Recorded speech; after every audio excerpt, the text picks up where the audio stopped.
Hi, I'm Giorgio Presti and I'm virtually here to present a sonification of the Sonicosmos galaxy dataset. In this presentation, I will provide a very brief description of the dataset we sonified. Then I'll focus on the design of the proposed sonification, and finally I'll briefly discuss the outcome. Okay, let's start. The astronomical data we wanted to sonify are those coming from the Sonicosmos galaxy dataset. That is the result of an international effort aimed at studying the galaxy's evolution in the last 10 million years. It has been obtained by the VLT-ESO telescope in Chile, pointed on a relatively small portion of the sky. The dataset includes data from more than 18,000 galaxies. In particular, for each galaxy, available variables are their position in the sky, their mass, their brightness, their star's formation rate, that is the number of new stars generated per year, or a measure of how active the galaxy is, and their redshift, that is a proxy for the last variable, the age of the universe at the observed distance. We wanted to use this data to achieve three goals. First, we wanted to provide a sound-based description of the dataset in order to provide a different perspective on the data. Then we wanted to hybridize science and art in order to bring complex scientific data into people's everyday life. And finally, we wanted to enhance the Sonicosmos dataset itself, to consider it as a cultural heritage, as a human effort that deserves to be celebrated and preserved. To achieve these goals, we built a procedural system that let us explore different configuration and sonification lengths. We used only ecological sound metaphors. That means we tried to map each galaxy variable to adequate sound parameters, linking, for example, brightness with volume and so on.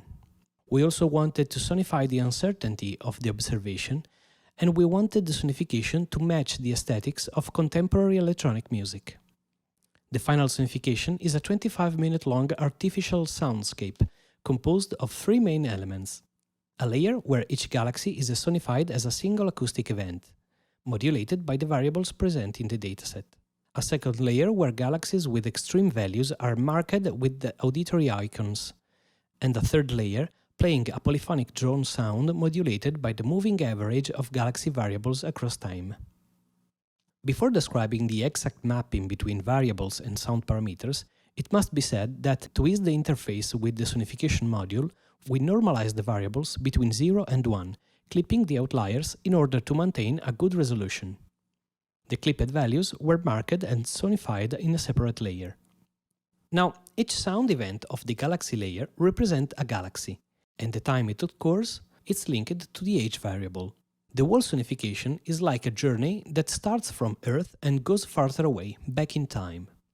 The pitch of the sound is linked to the galaxy mass. Smaller galaxies will produce a high-pitched sound, while massive galaxy will produce a deeper sound. Galaxy brightness is linked to the volume of the sound event. Brighter galaxies will produce a higher volume sound.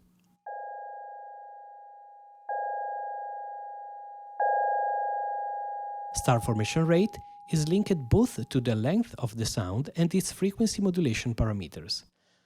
Less active galaxies will produce short, slowly modulated sounds, while very active galaxies will produce a longer and richer sound. Finally, the position in the sky is linked to the position in the stereophonic space. Galaxies on the left will be heard more on the left speaker, while galaxies on the right will be heard more on the right. The outliers of mass, brightness and star formation rate are marked with symbolic sound. In particular, the ones you are going to hear are the sounds for low and high mass respectively.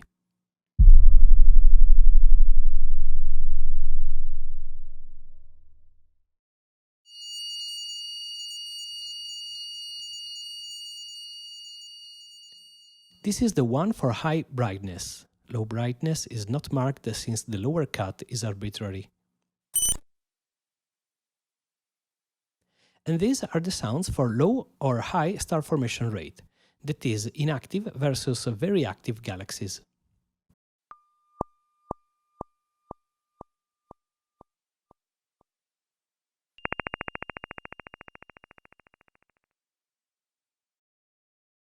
The statistical layer is composed of three drone sound, each realized by filtering white noise with a narrow band bandpass filter.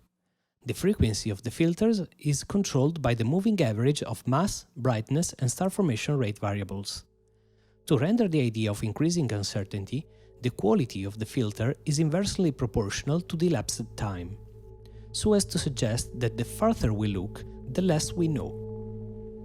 At the beginning of the sonification, drawn sounds are almost sinusoidal, while at the end they consist in a wideband noise. Finally, some post-production have been made in order to balance the level between the three layers and to apply some pleasant reverberation effect that ease the listening of the composition. Now I will let you hear a small excerpt of the sonification.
Thanks to the choice to diverge from tonal harmony rules, rather focusing on the best possible rendering of the original data, this sonification challenges the listener by proposing uncommon musical structures, typical of contemporary music.